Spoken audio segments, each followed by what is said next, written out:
Salve galera, beleza? Que bom que você está aqui em mais um podcast, o seu podcast favorito. E aí, pai, beleza? Como é que você tá? Tudo bem? Graças a Deus. Tudo certo, bem. pai? Tudo bem. Pai, hoje eu quero que você faça o convite e o apelo para a galera se inscrever no canal e deixar seu like. Tá de brincadeira comigo, eu não sou o cara do comercial, mas tudo bem. Pessoal, vamos se inscrever aí nesse podcast, que cada semana tem uma palavra interessante de compartilhamento, de edificação, de crescimento. Conto com você se inscrevendo, divulgando, dando o seu like aí ou o seu dislike. Fica à vontade. Olha só, não, dislike não, só deixa o like mesmo. Mas, se você ouvir no Spotify, compartilhe com todos os seus amigos, com todo mundo que você conhece. E é o seguinte, agora no início eu vou abrir aqui um momento novo que a gente ainda não fez, que é o quê? Eu vou mandar um salve. Então, se você quer que a gente te mande um salve aqui no começo do podcast, comenta aqui embaixo, manda pra gente que a gente vai te mandar um salve. O salve hoje é para dois amigos nossos. Primeiro é para o Edivaldo. Um salve pro Edivaldo, nosso parceiro, serve aqui com a gente na igreja. Manda um salve pro Edivaldo aí, pai. Ô, Edivaldo, você é fera demais, hein? Saudade de você, Edivaldo. Vamos lá. E o outro salve é para o Renatão, que ele tá viajando e ele ouve o nosso podcast na estrada. Um abraço pro Renatão. Mas eu quero mandar um também pro Marcelo, lá do Japão, que Opa! ele também assiste com a família e curte. Marcelo, lá de Randa. Um abraço, Marcelo. Deus abençoe. Abraço, Marcelo. Tamo junto. Pastor Marcelo lá de Randa, gente boa demais. Então, olha só, se você quer que a gente te mande um salve no próximo podcast, comenta aqui embaixo, manda mensagem pra gente e a gente tá junto nessa missão. Pastor Domingos, eu comecei essa semana, lancei, tá no aplicativo da igreja, tá no site da igreja, tá bem legal. Um plano de leitura bíblico, Novo Testamento. São 13 semanas, aproximadamente, na verdade, exatamente 90 dias ali. Você pode acompanhar pelo aplicativo da igreja, certinho, bonitinho, tem lá, dia após dia, tem o texto bíblico, pode ler direto no app, marca como lido, é maravilhoso. E... Então não são 13 semanas, 90 dias é 16 semanas. Da 16? A gente contou 13. Bom, tá. a gente... bom, sei lá. Não, tá. Então, errei. É por causa do número de capítulos. Não, entendeu? 90 dias vai ser... É porque não é um capítulo vai ser por dia. 12 semanas. É porque assim, ó, a gente contou pelo plano, a gente separou os capítulos certinho. Então dá entre 2 e 3 capítulos no máximo por dia. Por exemplo, ontem era Mateus capítulo 5, Mateus capítulo 6, Mateus capítulo 7. São 260 capítulos que está dividindo por 90. É isso mesmo, 260 capítulos. Aí, para fechar certinho, o plano do jeito que a gente queria, acabou ficando em 13 semanas. Mas, a parada é, ontem era Mateus capítulo 5, Mateus capítulo 6, Mateus capítulo 7. E eu li ontem o Sermão do Monte, porque eu já tinha lido anteriormente, porque a gente estava fazendo aquela parada que a gente estava lendo aquela pancada de capítulo por dia, mas eu voltei para ler o plano junto com a galera. E a gente sabe que Mateus capítulo 5, 6 e 7 acontece ali o Sermão do Monte, não é verdade? Acontece, ou alguns vão chamar de o Sermão da Montanha. Acontece aquela pregação maravilhosa do Senhor Jesus, onde ele apresenta o seu reino de uma forma bem maravilhosa, bem intensa. Então eu queria que a gente conversasse, pai, hoje sobre o Sermão do Monte. O que você acha? Vamos para cima. Vamos para cima. Você uma vez mencionou aqui que o Sermão do Monte ele transcende as barreiras da nossa fé, de forma que até pessoas que não são cristãs já usaram o Sermão do Monte como fundamento para a revolução não violenta, para o movimento político e por aí vai. E a questão é, por que o Sermão do Monte é um sermão tão poderoso? Porque o Sermão do Monte é o código de ética do Novo Testamento. Nele, Jesus trata dos mais diferentes assuntos. E o que eu mencionei, que você está citando, foi uma das pessoas que muita gente usa. Sim. Uma das pessoas que usou o Sermão do Monte e não era cristão e morreu até sem ser cristão, foi Mahatma Gandhi, que levou toda a Índia à independência da Grã-Bretanha ou da Inglaterra, no Reino Unido. Sim. No movimento de levar as pessoas à independência sem armas, sem luta armada, sem violência. porque aí vem algum dos princípios do Sermão da Montanha, o Sermão do Monte, como ele é conhecido, que Jesus fala: ora para o seu inimigo, abençoa o teu inimigo, não persiga, abençoa, ora por ele. E aí tem coisas do tipo assim: se teu inimigo está com fome, dá de comer, se está com sede, dá de beber. Isso corroborado por Paulo no capítulo 12, né? E se alguém te ferir na face, oferece a outra. Então são princípios assim tão fundamentais que Jesus trabalhou na questão do relacionamento com o próximo, tão necessário, que quando aplicado, você pode aplicar em toda e qualquer situação, só vai melhorar os relacionamentos humanos. É maravilhoso. Eu amo o Sermão do Monte. A gente já pregou sobre isso. Tem bastante coisa a respeito disso. Mas eu gosto de várias coisas. Primeiro, eu gosto da ideia de que o Sermão do Monte é o rei apresentando o seu reino, sabe? Eu gosto muito dessa ideia. Porque, por exemplo, logo no capítulo 5, no versículo 21, isso se repete em outros versículos. Você tem, por exemplo, Jesus falando: vocês ouviram o que foi dito. Aí depois ele fala: eu, porém, lhes digo. E aí ele vai trazendo uma comparação da lei de Moisés, que Deus havia revelado para Moisés, e agora de como o tempo dele, né, o tempo de Jesus, o tempo da graça, a nova aliança, como agora ele elevou o padrão, como agora Jesus trouxe as coisas para um outro nível de relacionamento. Então é por isso que eu acho maravilhoso, porque Jesus fala: vocês ouviram o que foi dito, não mate, se cometer suicídio, não mate, se cometer homicídio, estará sujeito a julgamento. Eu, porém, lhes digo que basta irar-se contra alguém para estar sujeito a julgamento. Então Jesus está falando: olha, agora a gente tem que viver num outro nível. Agora a gente sai da atitude e a gente parte para um novo nível de pensamento, para uma outra camada onde a gente vai estar aqui. E eu acho isso simplesmente maravilhoso. Essa é a primeira coisa que eu gosto a respeito do Sermão do Monte, de Jesus como rei apresentando o seu reino. Nessa questão que você está levantando aí, ou já levantou, não é só, além disso que você citou, ele menciona várias coisas. Aí, porque tem uma galera aí que ensina sobre a supergraça, hipergraça, graça barata, uma graça sem responsabilidade. E eu gosto de pensar que a graça é responsável.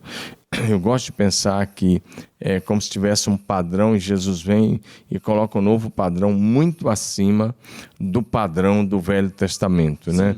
Por exemplo, no Velho Testamento, Jesus diz isso aí nessa sequência do que você começou a ler. Jesus diz assim: está escrito olho por olho, dente por dente. E aí é que ele diz: eu, porém, vos digo, ame o seu inimigo. Ore pelo seu inimigo. Agora, não é olho por olho e dente por dente. No Velho Testamento era como se fosse assim: bateu, levou. Agora, no período da graça, o ensino de Jesus no Sermão da Montanha é bateu, amou. É diferente, né? Você sofre a situação e você demonstra amor. Demonstra o amor de Deus. Isso só é possível pelo amor de Deus que já foi derramado em nossos corações pelo Espírito Santo que nos foi dado. E assim, como você mencionou o caso aí do homicídio.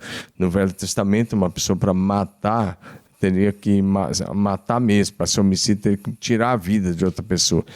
Pelo ensino de Jesus, o padrão é tão alto que basta alguém odiar, desejar a morte de uma pessoa, ele já pode ser considerado, ele já é considerado um homicida no mundo espiritual, pelo fato de haver odiado. Então, se você odiar alguém, desejar-lhe a morte, você tem que ir diante de Deus e, em nome de Jesus, pedir perdão a Deus, em nome de Jesus, pelo pecado do homicídio que você não cometeu, o pecado assim, consumando o pecado, mas você imaginou, você idealizou, você odiou, então você precisa pedir perdão e acertar sua vida com Deus, porque o padrão agora é outro. Em nenhum momento você é ensinado a odiar, você é ensinado a amar as pessoas, sejam elas quem forem, tenham as mais diferentes opções de vida, as mais diferentes profissões, vendo das mais diferentes nacionalidades, das mais diferentes famílias. Nós somos ensinados a amar a todos com o amor de Deus que já foi derramado em nosso coração. Não, é isso. E assim, é claro que a gente ainda não é perfeito, nós vamos ser perfeitos só quando Jesus voltar e quando a gente não tiver mais a influência do pecado em nós, mas a gente tiver já com o nosso corpo glorificado, mas nós temos que, mesmo assim, ser esse povo, entendeu? E é importante que nós sejamos conhecidos por essa mensagem, sabe? Pela mensagem do amor, pela mensagem, por exemplo, pela mensagem da verdade. É muito interessante como o Sermão do Monte nos convoca a viver uma vida com Jesus de forma muito verdadeira e muito transparente, né? Eu gosto, por exemplo, da parte onde Jesus fala a respeito das esmolas. Aí Jesus fala assim, olha, você não dá esmola para aparecer, o que a sua mão faz que a outra não veja, mas o seu pai que está em secreto vai te recompensar. Então é interessante porque isso faz com que a gente viva um cristianismo muito mais verdadeiro. Eu acho engraçado porque às vezes o pessoal vai fazer caridade, pai, aí pega assim, ó, com uma mão ele tá com a marmita que ele vai entregar, com a outra ele tira o selfie assim. Aí ele posta no Instagram assim, ó, fazendo bem sem olhar a quem. Não sei o que, sabe? Esses dias eu tava vendo uma menina no Instagram e aí ela postou uma ação social lá e tal, postou a parada que ela falou, e aí ela postou assim, gente, façam isso, eu tenho certeza que vocês vão dormir muito melhor. E aí, percebe como que a intenção dela tá errada, pai? Porque assim, primeiro, a gente não faz para aparecer, para postar foto, e segundo, eu não faço para eu dormir melhor. Eu faço porque Jesus Cristo me ensinou que eu devo fazer. Eu faço porque eu recebi de graça aquilo que Jesus fez por mim. Então agora, como obrigação, eu devo viver da forma como o rei pede para que eu viva, entendeu? Muito legal, é isso aí mesmo. O padrão que Jesus estabelece aí é um padrão de uma graça responsável e de um compromisso de amor ao próximo muito responsável, e a motivação de se fazer alguma coisa pelo próximo, inclusive aquela de orar por aquele que nos persegue, de abençoar e nunca amaldiçoar ninguém. O padrão é ser um imitador de Deus. Sim. Jesus, quando ele está falando sobre isso, para você não tornar ninguém mal por mal, para você amar o próximo, para você orar pelo seu inimigo, nessa parte do sermão ele diz assim, para que vocês se tornem filhos do Pai que está no céu, imitadores do Pai que está no céu. Apesar de todo o pecado da raça humana, apesar de toda a indiferença, apesar de toda a idolatria, apesar de tanto pecado que é terrível, Deus olhar para a terra e ver tanta corrupção moral, ética, espiritual, tanta corrupção na política, apesar de ver tanta opressão sobre os mais pobres, apesar de Deus ver tanta indiferença para com ele, com a sua palavra, o Senhor continua fazendo com que o seu sol se levante a cada manhã sobre maus e bons. Sim. O Senhor continua fazendo que a sua chuva desça a cada dia sobre a lavoura do justo e sobre a lavoura dos injustos, da mesma forma.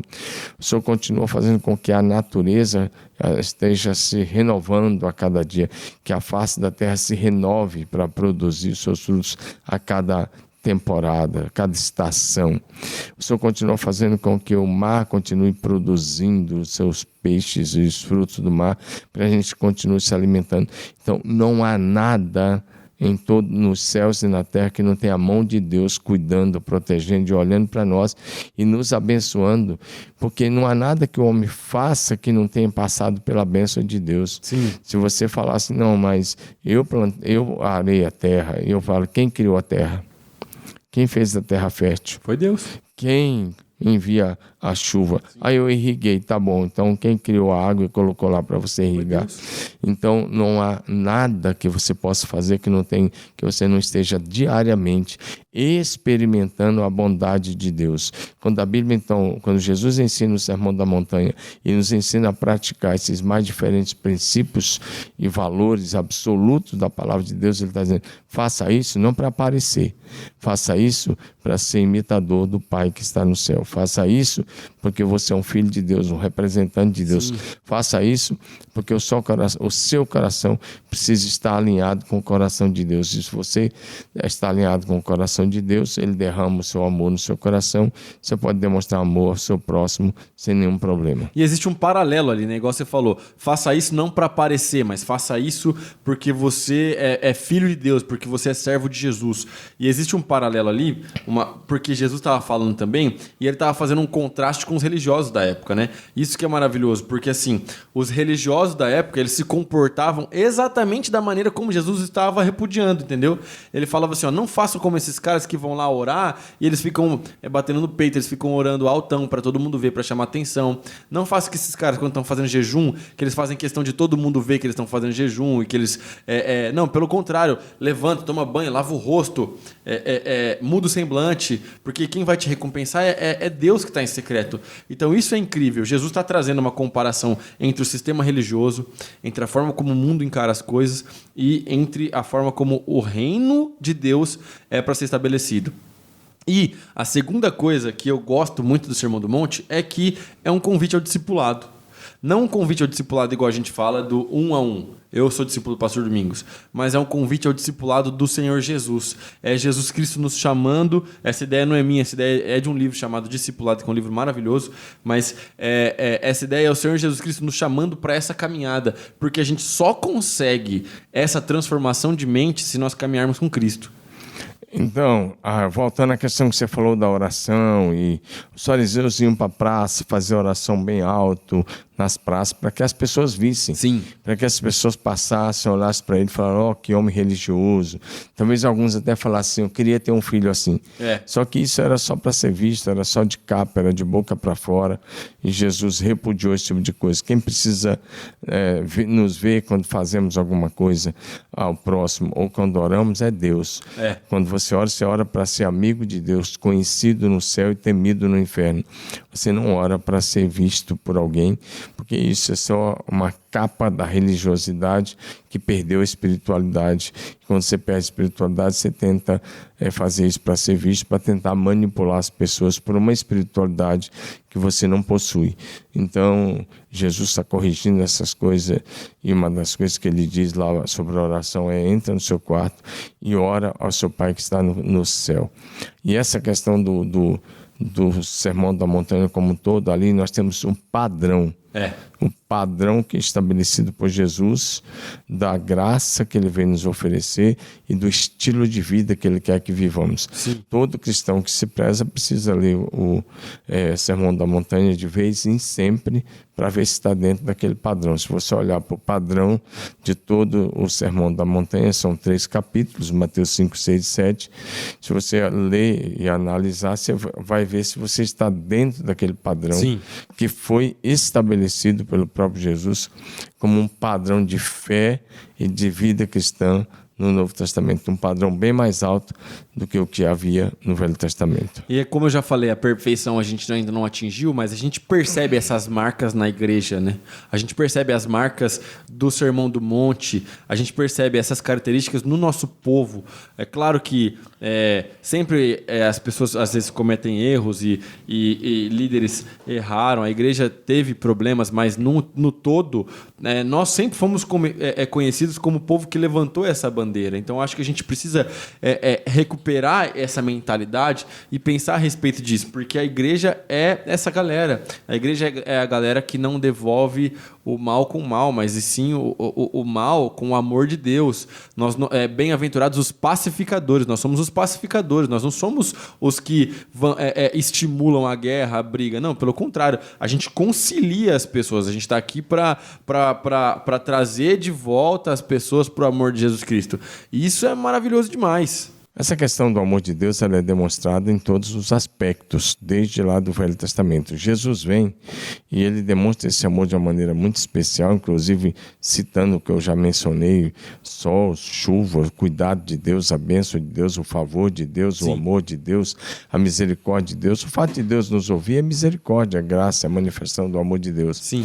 E a única marca que os discípulos de Jesus podem carregar e para demonstrar que eles são de fato, de verdade, discípulos de Jesus, é o amor. Essa é a única marca de um discípulo. As outras coisas, porque eu não bebo, porque eu não fumo, porque eu não faço isso, que eu não faço aquilo. A religião faz isso.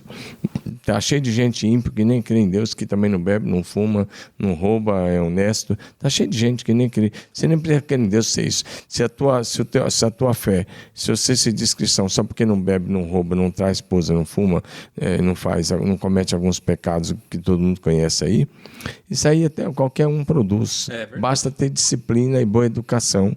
E basta ter boa educação e basta ter boa formação e um bom ensino da parte dos pais. Agora, e disciplina. Agora, amar o próximo, você ama você mesmo? Jesus diz em João 13, 34, 35, novo mandamento vos dou, que vos ameis uns aos outros assim como eu vos amei. E nisso conhecerão todos que vocês são meus discípulos, porque se tiverem amor uns com os outros. Então, isso que você está falando, a maior marca, a melhor marca e o padrão do discípulo é o amor de Deus. Isso é extremamente atual, né, pai? Porque assim, a Bíblia, apesar de ter sido escrita há séculos atrás, esse assunto é completamente atual. A gente percebe que a gente fala sobre isso hoje e isso está valendo. O que a pessoa mais precisa hoje é serem amadas, sentirem amadas, valorizadas como elas são e perceber o amor de Deus. Porque se elas não se sentirem amadas, como que elas vão responder? Então, você precisa amar e precisa comunicar esse amor. E as pessoas precisam saber que elas são valorizadas e muito amadas. Isso é uma das marcas de Deus.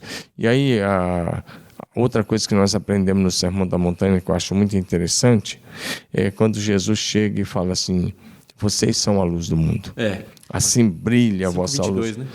Assim brilha a vossa luz diante dos homens, para que vejam as vossas boas obras e glorifiquem o vosso Pai que está no céu. O ministério de Jesus foi, e continuará sendo um ministério de conceitos transferíveis. O que são conceitos transferíveis? Aquilo que você é e que você transfere para outro. 5:22, é o 5:13, desculpa.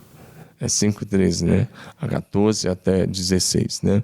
Então é que ele vai dizer: vocês são o sal da terra, vocês são a luz do mundo, não se pode esconder uma cidade edificada sobre o monte, assim brilha a vossa luz diante dos homens, para que vejam as nossas boas obras e glorifiquem o vosso Pai que está no céu. Então Jesus, quando ele chegou, João 8:12, ele disse: eu sou a luz do mundo. Sim.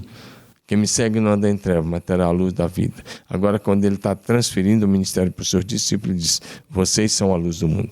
Agora, a luz está com vocês. Nenhum discípulo tem luz própria. É bem interessante isso, mas se você estiver conectado com Jesus, você vai deixar brilhar a luz de Jesus na sua vida. E o que é legal é porque essa parte de Mateus capítulo 5 que você está falando, pai, Jesus fala assim que é impossível esconder uma cidade edificada em um monte. Que a ideia é que todo mundo que estiver viajando, igual a gente viaja de carro, às vezes a gente passa por algum lugar que é mais elevado, a gente vê a cidade de longe, né? Então o que ele está falando é que é impossível esconder uma cidade que está edificada em cima de um monte. Da mesma forma, um crente que vive conforme a palavra nos ensina, que aplica os princípios do Sermão do Monte, é impossível que as pessoas não vejam a luz de Cristo brilhando na vida dele. Exatamente. Isso é muito maravilhoso, porque assim, não tem mais aquela história de tipo assim, eu sou crente, mas o pessoal não sabe. Não tem mais aquela história de tipo assim, eu vou pra igreja, mas no meu trabalho eu fico quieto, eu vou pra igreja, mas na faculdade eu fico na minha, porque Davi lá é embaçado, então eu fico calado. Não, você é como uma cidade edificada sobre um monte, então todo mundo vai ver a luz de Jesus brilhando em você. Ou pelo menos deveria ver, né? Deveria ver. Porque se você está na faculdade já há alguns anos, ou numa fábrica, num trabalho de modo geral, e as pessoas não sabem que você serve a Jesus, alguma coisa está errada e não é com Jesus, é com você que talvez não está deixando brilhar a luz de Jesus. Ou seja, que você seja padrão para os demais, que as pessoas olhem para você e desejem ter o seu estilo de vida, viver como você vive, andar como você anda, amar como você ama, servir como você serve e assim por diante. Não, o Sermão do Monte é maravilhoso. Eu curto demais mesmo. É interessante como a gente estava falando a respeito da ideia de que a Bíblia é atual. Por exemplo, tem uma parte do capítulo 6 que Jesus fala sobre a preocupação. E a gente está vivendo, talvez, um tempo onde a gente fica extremamente preocupado e ansioso sobre tudo. E Jesus está falando assim, acalma o coração, busca primeiro o reino de Deus. Esse texto que você está mencionando é Mateus 6, de 25 a 33. Aí nesse texto, Jesus está dizendo, de 25 a 34, ele trata exclusivamente de um probleminha chamado ansiedade. O texto começa dizendo, não andeis ansiosos quanto à vossa vida, pelo que vocês precisam comer, beber ou vestir. E ele vai dando uma série de exemplos, dentre eles os lírios do campo, que ele diz, nem mesmo Salomão em toda a sua glória se vestiu como um dele. E ele diz, os lírios vêm, existem por pouco tempo, depois eles murcham e secam. E ele diz, se Deus cuida até da erva do campo, quanto mais de você, que tem valor, que é importante, que a sua alma vale mais que o mundo todo. Isso aqui são acréscimo minha conta, mas que ele está dizendo, se ele cuida até das flores, quanto mais de você. Sim. Aí ele fala dos pardais, dos pássaros. Ele diz, olhe para as aves do céu. E aí ele diz uma coisa que todos nós sabemos, mas a gente esquece de refletir. Ele diz, as aves não têm depósito. Eu não conheço nenhuma ave que tenha depósito. As aves não têm depósito. Sim. Elas vão dormir e logo de madrugada, agora mesmo nós estamos entrando no mês de setembro, né? Então, lá quando chegar a primavera, lá para o dia 21 de setembro em diante, por ali, perto da minha casa tem palmeiras e aí os sabiá vão cantar. E eu fico pensando que eles acordam bem mais cedo que nós, 4h30, 4 horas, 4h30, 5 horas. Eu acordo às 5 para orar, mas eles acordam até antes, 4h30, eles já estão lá cantando. E cantando, e cantando, e cantando. Eu fico pensando, não tem poupança, não tem depósito, não sabe o que vai comer, vai levantar pela manhã, né? Vai despertar, já despertou porque está cantando, a hora que clarear vai sair para procurar alguma fruta, alguma coisa. E alguém já escreveu uma música lá atrás, de manhã cedo, os passarinhos estão cantando, louvando o Criador. E essa música diz, você amigo, por que você não faz o mesmo? Por que você não canta? Por que você não louva? Sim. A gente quer estar no controle, a gente quer... Para estar bem, a gente acha que tem que ter dinheiro, sobrando dinheiro na poupança, na aplicação, ou a gente precisa ter tudo sob o nosso controle. E Jesus está dizendo, não fique ansioso, Deus está no controle. Ele cuida até mesmo dos pássaros pequenos, Ele cuida das plantas, Ele cuida das flores, e Ele cuida de você. E a sua ansiedade não vai trazer bênção para você. E aí ele conclui de uma forma assim magistral, dizendo, busque em primeiro lugar o seu reino e a sua justiça, e as demais coisas nos serão acrescentadas. E aí ele diz, basta cada dia o seu próprio mal, confia no Senhor e vai em frente. Não, isso é maravilhoso, porque assim, isso é extremamente atual. A palavra de Deus é extremamente atual. Como alguém disse, eu acho que foi C.S. Lewis, eu não lembro, que a palavra de Deus é mais atual que o jornal que vai sair amanhã. Mas a ideia é que, por exemplo, nós estamos no mês de setembro, certo? No mês de setembro, pai, se abre um debate chamado Setembro Amarelo, a respeito de depressão, suicídio, tristeza profunda, ansiedade, essas coisas assim. E é um debate importante, mas você percebe que esse debate ele já foi aberto há muito tempo atrás. Entendeu? Jesus Cristo já se importava com as nossas emoções, já queria que a gente tivesse com a cabeça no lugar desde de quando ele estava aqui encarnado, sabe? Isso é maravilhoso. Na sexta-feira agora, por exemplo, no Multi, eu vou dar uma palavra sobre o Setembro Amarelo, e eu vou também ter uma participação especial de uma membro da igreja, que é amiga nossa, e que ela é uma psicóloga, e a gente vai falar sobre isso à luz da Bíblia. Mas é interessante que Jesus Cristo se importa com a gente. O Sermão do Monte também me mostra que Jesus não é alheio às nossas dores. Jesus Cristo não é alheio aos meus sentimentos, não é alheio às minhas emoções. Pelo contrário, e isso é uma promessa. Quando a gente busca primeiro o reino de Deus, as outras coisas nos são acrescentadas.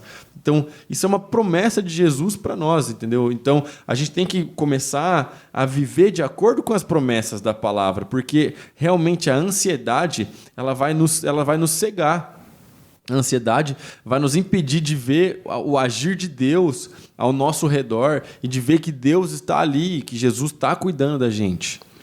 É isso aí. Você precisa confiar em Jesus. Em Jesus você pode e deve confiar de todo o seu coração, que Ele jamais deixará você abandonado. O capítulo 7 do Sermão da Montanha começa falando sobre uma coisa muito interessante. Essa parte é legal. Ele vai começar dizendo para a gente não ficar tentando tirar o cisco do olho do irmão. Primeiro, não julgue para que você não seja julgado. Sim. Depois, cuidado com o julgamento. A primeira coisa que ele vai tratar aí. Depois ele diz, cuidado para você não ficar vendo o erro do próximo. Ele diz... Como é que você está enxergando o cisco no olho do seu irmão se você tem uma trave no seu? E aí ele diz assim, tira a primeira trave do teu olho e depois você vai olhar o cisco do olho do seu irmão. Então, isso aí Jesus está colocando algumas coisas muito interessantes. Cuidado quando a gente fica olhando os erros dos outros e não olhando para os nossos próprios erros. Então, em outras palavras, ele está dizendo, corrige-te a ti mesmo para depois tentar corrigir os outros. Não, e Jesus deixa bem claro assim, ó, o padrão que você está usando para julgar os outros é o padrão que será usado para você ser julgado. Se você usar de misericórdia, você também alcançará misericórdia, né? E aí Jesus continua e ele fala de um outro assunto muito importante, que ele diz, olha, entre pela porta estreita, largue a porta. Espaçoso é o caminho que conduz para a perdição. São muitos os que entram por ela. Ele diz, mas estreita é a porta e apertado é o caminho que conduz à vida.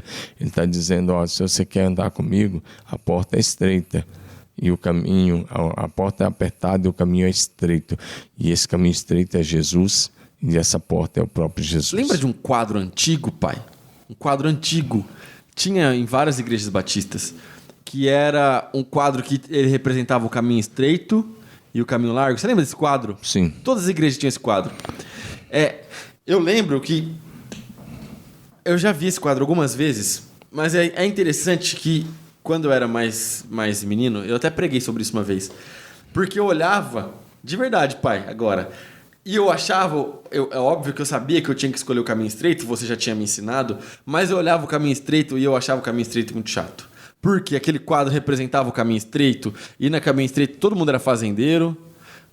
Era assim, eram dois caminhos, né? Aí um levava pro céu e o outro levava pro inferno. E aí todo mundo era fazendeiro, todo mundo vivia uma vida no campo e tal, não sei o quê. E aí no caminho largo tinha o circo. No caminho largo tinha as pessoas e tal. E eu falava assim, poxa vida, Você conseguia ver tudo isso num quadro? Tem o quadro, você não lembra desse quadro? Eu vou pegar a imagem pra te mostrar. Eu vou pegar. E aí eu falava, caramba, mas parece que o lado... O outro lado, o lado errado, é mais divertido. E, na verdade, a gente precisa trazer essa ideia para a nossa fé de que seguir a Jesus é muito melhor do que seguir as coisas desse mundo, entendeu? Eu acho que essa que é a mensagem. A mensagem deve ser, existe algo melhor para a sua vida. Jesus tem algo melhor para você. E melhor do que as coisas que esse mundo te oferece, sabe? É muito, muito poderoso aquilo que Jesus tem para você e não tem valor comparado àquilo que o mundo te oferece, sabe? Só o fato de que Jesus te salvou, isso já é mais precioso e mais valioso do que qualquer riqueza desse mundo, do que qualquer evento desse mundo. É o fato de que Jesus Cristo te tirou da condenação eterna. Então, a gente precisa olhar para essa ideia, mas trazendo o fato de que o caminho estreito é o melhor. Não tem dúvida. Agora você viu tudo isso no quadro. Eu vou te mostrar o quadro, você vai lembrar. Mas presta atenção numa coisa, é que cada um escreve, fala, pinta, de acordo com a revelação que tem. Sim. Você tem que ver a revelação que a pessoa tinha na época, né? Sim, com então, certeza. A pessoa pintou de acordo com a revelação que ela tinha. Ninguém vai além da revelação e da visão que ela tem. Por isso que ela acabou pintando assim. Mas vamos caminhar mais um pouquinho. Nós acabamos pulando muita parte. Na verdade, para pregar o Sermão da Montanha, versículo por versículo, sabe quanto tempo leva? Demora. 1 ano. Demora. 52 semanas dá para você pregar só no Sermão da Montanha. Eu não faço isso porque não fica um negócio chato, as pessoas vão chegar o ano todo, né? Todo domingo as pessoas vão falar, pô, tá pregando de novo no Sermão da Montanha. Resumido, né? Aí então, se for pregar como tem que ser feito, leva 1 ano para poder pregar todo o Sermão da Montanha. Nós estamos aqui resumindo muita coisa, deixamos de lado as bem-aventuranças, uma série de coisas aí. Olha aqui o quadro, ó. Aqui está o caminho. Você lembra desse quadro? Aqui está o caminho largo. As pessoas não estão vendo. Então, e aqui está o caminho estreito. Não, depois a gente mostrar para eles. Coloca o link na descrição. Eu já vi. Tá vendo? Ó? Aí aqui ó, tem um monte de coisa. E aqui não tem nada. Entendeu? Então, mas tá bom, vamos esperar que quem pega o caminho estreito prospera.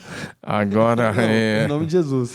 Agora, capítulo 7 continua, vamos passar só 2 pontos para a gente poder encerrar, porque a partir do versículo 13 em diante, a partir do verso 15 em diante, Jesus vai tratar de um assunto muito sério, muito comum hoje também, é a questão dos falsos profetas, é a questão das pessoas que se apresentam dentro das igrejas vestidos como ovelhas, mas por dentro são lobos vorazes, lobos devoradores. Então ele vai começando falando, cuidado com os falsos profetas. E aí ele dá uma dica muito legal, dizendo, pelo seu fruto vocês vão conhecer. Pelo fruto conhecereis. Pelo fruto se conhece a árvore. Aí ele usa a ilustração dizendo, uma árvore boa não vai dar frutos ruins. Uma árvore ruim não vai dar frutos bons. Eu gosto do versículo 21. O pé de espinheiro não vai produzir uvas, né? O pé de figo e assim por diante, cada um vai produzir segundo a sua espécie. Então ele diz, toma bastante cuidado. E esse é um tempo que você precisa ficar muito atento, porque tem tanta gente falando em nome de Deus que não tem nada a ver com Deus. Totalmente. Tem um monte de gente falando em nome da Bíblia que não tem nada a ver com a Bíblia. Está cheio de gente com outros interesses escusos, se escondendo atrás da Bíblia, da mensagem do Evangelho, para se dar bem na vida, com uma série de coisas. Então, e o projeto de Deus é completamente outro, é que você olhe para Jesus, porque Jesus não apenas pregou o Sermão da Montanha, Jesus viveu o Sermão da Montanha na íntegra, palavra por palavra. Por isso ele disse para a gente olhar para Jesus e seguir os seus passos e viver o Sermão da Montanha como Jesus viveu. Eu gosto do 21 porque ele fala que a gente não deve ser só de aparência, né? Nem todo aquele que me diz Senhor, Senhor herdará o reino dos céus. Então, assim, tem gente que tem muita aparência de crente, de filho de Deus, mas não é filho de Deus de verdade. Então a gente tem que primeiro tomar cuidado com os falsos profetas, mas segundo, a gente também tem que entender que nós não devemos viver de aparência, mas devemos realmente obedecer a Deus, porque ele fala que aquele que vai herdar o reino dos céus é aquele que faz a vontade do Pai. Então, a gente deve não vir buscar, assim, parecer crente para a igreja, mas a gente deve buscar obedecer a Deus acima de todas as coisas, fazer a vontade do Pai. É esse que vai herdar o reino dos céus. Esse texto que você está mencionando é a conclusão dessa questão que eu estava falando, sobre o cuidado que nós temos que ter com quem tem aparência de piedade, mas tem um estilo de vida diferente. Sim. Tem aparência de santidade, mas por dentro é outra coisa. Gente que se diz cristão e tem atitudes não cristãs. E é bem interessante olhar para isso nesses dias que estamos vivendo, porque isso nunca foi tão sério quanto nesses dias, né?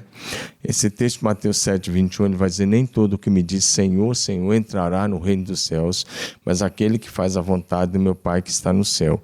Aí Jesus diz, muitos me dirão naquele dia, Senhor, em teu nome nós expulsamos muitos demônios, em teu nome nós profetizamos, em teu nome nós fizemos muitos milagres. E Jesus disse que eu lhes direi abertamente, ou seja, publicamente, naquele dia. No que dia? No dia da volta de Jesus.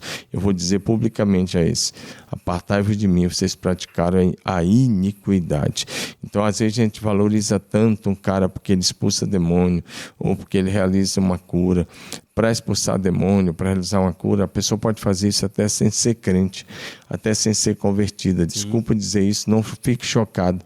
Mas numa cura física tem algumas coisas incluídas. Primeira coisa que está incluída numa cura física é a autoridade do nome de Jesus. A segunda coisa é a fidelidade das Escrituras Sagradas. Terceira coisa é a fé da pessoa que recebe a oração. Só isso aqui já é suficiente. A autoridade do nome de Jesus, a fidelidade das Escrituras Sagradas e a fé da pessoa. A fé da pessoa. Você que ora, você é o quarto. Se eu orar por um enfermo, eu entro em quarto lugar nessa oração. Primeiro lugar é a autoridade do nome de Jesus, que tem todo o poder no céu e na terra, toda a autoridade no céu e na terra. A fidelidade das Escrituras, que pode passar o céu e a terra, elas jamais passarão. A fé da pessoa que está recebendo a oração. E em quarto lugar é que entra o papel da pessoa que ora. Né? Então,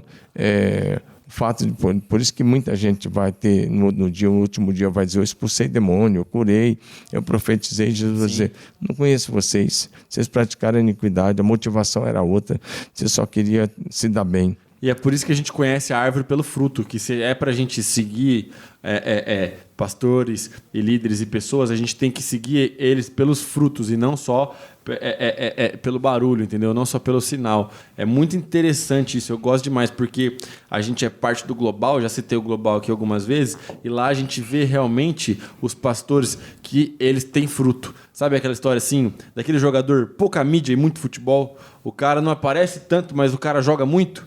Da mesma forma, eu vejo lá no Global que assim, é aquele pastor que às vezes são os caras que menos gostam de aparecer, mas os caras que mais estão trabalhando pro reino de Deus, assim. Os caras que estão ganhando gente para Jesus, batizando, discipulando, cuidando, enviando missionário pro mundo todo. Então, busque, se você é de outro lugar, busque a compreensão desse texto, sabe? A árvore a gente conhece pelo fruto. Graças a Deus pelos irmãos que são frutíferos. E aí, pelo fruto, Jesus disse: você conhece a árvore, fruto do caráter, da integridade, da santidade, da humildade, de uma vida de oração, família bonita, casamento firme. Olha os frutos, filhos Sim. saudáveis, salvos, servindo a Jesus e assim por diante. Para concluir o Sermão da Montanha, Mateus 7, né, de 24 em diante, Jesus conclui de uma forma assim maravilhosa. Ele diz: todo aquele que ouve essas minhas palavras e as põe em prática é comparado a um homem prudente que edificou a sua casa sobre a rocha. Vieram as chuvas, tempestades, como está tendo lá, teve recentemente, antes de ontem lá na Flórida, né? E veio a chuva, a tempestade, e ele disse: bateram com ímpeto contra aquela casa e não caiu, porque estava edificada sobre a rocha. Sim.